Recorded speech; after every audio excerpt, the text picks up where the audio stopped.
Hello, this is Bible Reading in a Year for June the 2nd, and picking back up where we left off yesterday in 2 Samuel. We're in 2 Samuel 19, verse 11, and going to chapter 20, verse 13.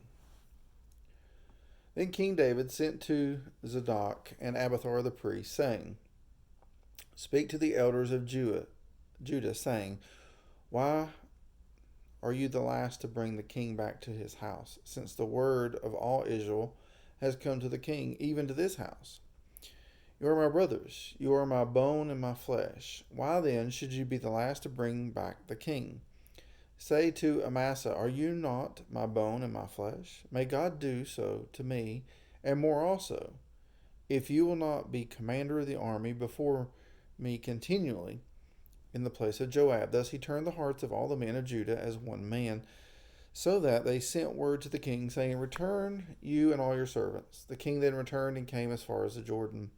And Judah came to Gilgal in order to go and meet the king, to bring the king across the Jordan. Then Shimei, the son of Gera, the Benjamite, who was from Barum, hurried and came down with the men of Judah to meet King David. There were 1,000 men of Benjamin with him, with Ziba, the servant of the house of Saul, and his 15 sons and the 20 servants with him, and they rushed to the Jordan before the king. Then they kept crossing the ford to bring over the king's household and to do what was good in his sight.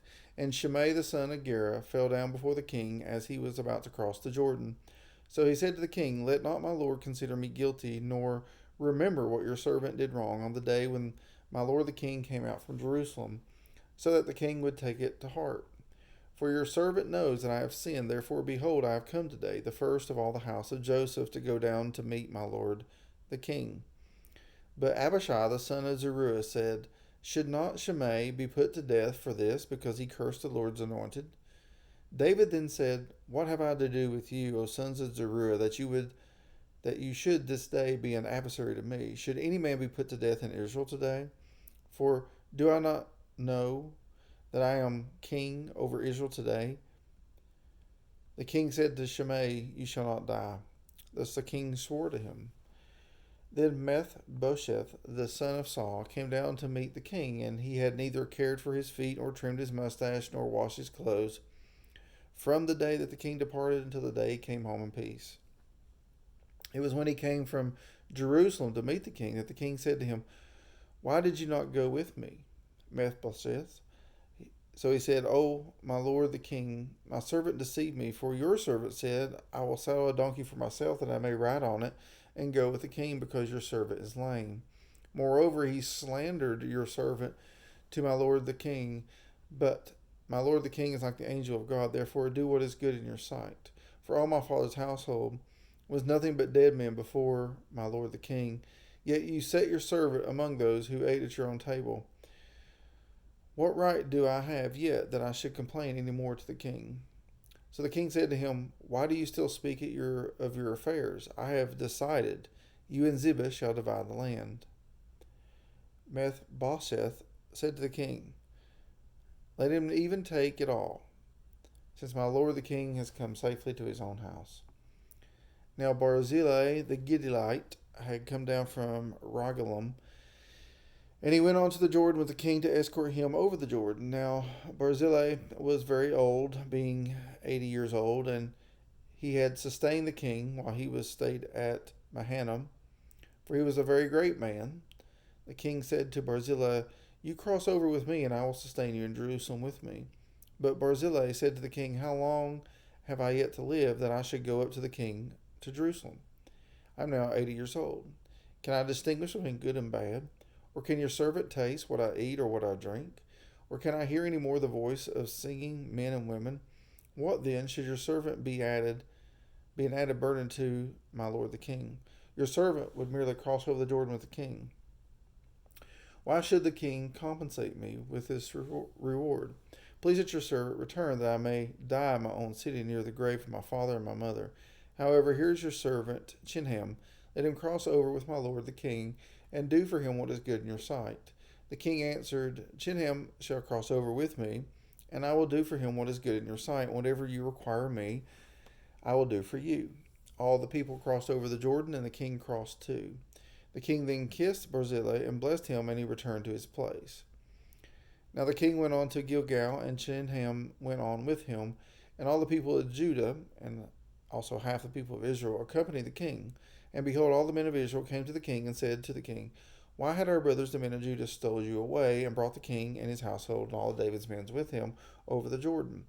Then all the men of Judah answered the men of Israel, Because the king is close relative to us. Why then are you angry about this matter? Have we eaten at all at the king's expense, or has anything been taken for us? But the men of Israel answered the men of Judah and said, We have 10 parts in the king, therefore we also have more claim on David than you. Why then did you treat us with this contempt? Was it not our advice first to bring back our king? Yet the words of the men of Judah were harsher than the words of the men of Israel. Chapter 20. Now a worthless fellow happened to be there, whose name was Sheba, the son of Berchi, a Benjamite, and he blew the trumpet and said, We have no portion in David, nor do we have inheritance in the son of Jesse. Every man to his tents, O Israel. So all the men of Israel withdrew from following David and followed Sheba, the son of Berchi. But the men of Judah remained steadfast to their king from the Jordan even to Jerusalem. Then David came to the house to his house at Jerusalem, and the king took the 10 women, the concubines whom he had left to keep the house, and placed them under guard, and provided them with sustenance, but did not go into them. So they were shut up until the day of their death, living as widows. Then the king said to Amasa, Call out the men of Judah for me within 3 days, and be present here yourself. So Amasa went to call out the men of Judah, but he delayed longer than the set time which he appointed him. And David said to Abishai, Now Sheba the son of Berchi will do us more harm than Absalom. Take your Lord's servants and pursue him, so that he does not find for himself fortified cities and escape from our sight. So Joab's men went out after him, along with the Chetherites and the Pelethites and all the mighty men, and they went out from Jerusalem to pursue Sheba the son of Berchi. When they were at the large stone, which is at Gibeon, Amasa came to meet them. Now Joab was dressed in the military attire, and over it was a belt with a sword in its sheath fastened at his waist. And as he went forward, it fell out. Joab said to Amasa, It is well with you, my brother. Or is it well with you, my brother? And Joab took Amasa by the beard with his right hand to kiss him. But Amasa was not on guard against the sword which was in Joab's hand, so he struck him in the belly with it and poured out his inward parts on the ground, and did not strike him again, and he died. Then Joab and Abishai his brother pursued Sheba, the son of Berchi. Now there stood by him one of Joab's young men, and said, Whoever favors Joab, and whoever is for David, let him follow Joab. But Amasa lay wallowing in his blood in the middle of the highway.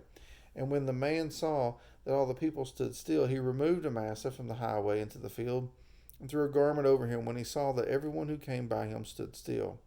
As soon as he was removed from the highway, all the men passed on after Joab to pursue Sheba, the son of Berchi. John 21. After these things, Jesus manifested himself again to the disciples at the Sea of Tiberias. And he manifested himself in this way. Simon Peter and Thomas, called Didymus, and Nathanael of Cana in Galilee, and the sons of Zebedee, the 2 other of his disciples, were together. Simon Peter said to them, I'm going fishing. They said to him, We will also come with you. They went out and got into the boat, and that night they caught nothing. But when the day was now breaking, Jesus stood on the beach, yet the disciples did not know it was Jesus. So Jesus said to them, Children, you do not have any fish, do you? They answered him, No. And he said to them, Cast the net on the right side of the boat, and you will find a catch. So they cast, and they were not able to haul it in because of the great number of fish. Therefore, that disciple, whom Jesus loved, said to Peter, It is the Lord. So when Simon Peter heard that it was the Lord, he put his outer garment on, for he was stripped for work, and threw himself into the sea. But the other disciples came in the little boat, for they were not far from the land, but about 100 yards away, dragging the net full of fish. So when they got on the land, they saw a charcoal fire already laid, and fish placed on it, and bread. Jesus said to them, Bring some of the fish which you have now caught. Simon Peter went up and drew the net to land, full of large fish, 153, and although there were so many, the net was not torn. Jesus said to them, "Come and have breakfast." None of the disciples ventured to question him, "Who are you?" knowing that it was the Lord. Jesus came and took the bread and gave it to them, and the fish likewise. This is now the third time that Jesus was manifested to the disciples after he was raised from the dead. So when they had finished breakfast, Jesus said to Simon Peter, "Simon, son of John, do you love me more than these?" He said to him, "Yes, Lord, you know that I love you." He said to him, "Tend my lambs." He said to him again a second time, "Simon, son of John, do you love me?" And he said to him, "Yes, Lord, you know that I love you." And he said to him, "Shepherd my sheep." And he said to him the third time, "Simon, son of John, do you love me?" Peter was grieved because he said to him the third time, "Do you love me?" And he said to him, "Lord, you know all things. You know that I love you." Jesus said to him, "Tend my sheep.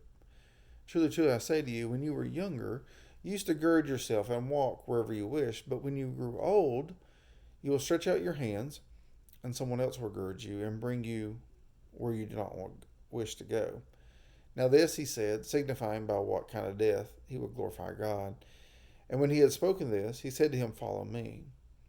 Peter, turning, saw the disciple whom Jesus loved following them, the one who had leaned back on his bosom at the supper, and said, "Lord, who is the one who betrays you?" So Peter, seeing him, said to Jesus, "Lord, and what about this man?" Jesus said to him, "If I want him to remain until I come, what is that to you? You follow me." Therefore, this saying went out among the brethren, that the disciple would not die. Yet Jesus did not say to him that he would not die, but only, if I want him to remain until I come, what is that to you? This is the disciple who is testifying to these things and wrote these things, and we know that his testimony is true. And there are also many other things which Jesus did, which if they were written in detail, I suppose that even the world itself would not contain the books that would be written. Psalm 120 says, "In my trouble I cried to the Lord, and he answered me. Deliver my soul, O Lord, from lying lips, from a deceitful tongue. What shall be given to you, and what more shall be done to you, you deceitful tongue? Sharp arrows of the warrior with the burning coals of the broom tree. Woe is me, for I sojourn in Meshesh, for I dwell among the tents of Kedar. Too long has my soul had its dwelling with those who hate peace. I am for peace, but when I speak, they are for war." And then Proverbs 16, verses 16 and 17. "How much better is it to get wisdom than gold, and to get understanding is to be chosen above silver. The highway of the upright is to depart from evil. He who watches his way preserves his life." Amen. Word of God for the people of God. This is Bible Reading a Year for June the 2nd. And Lord willing, I'll see you tomorrow. Have a blessed day.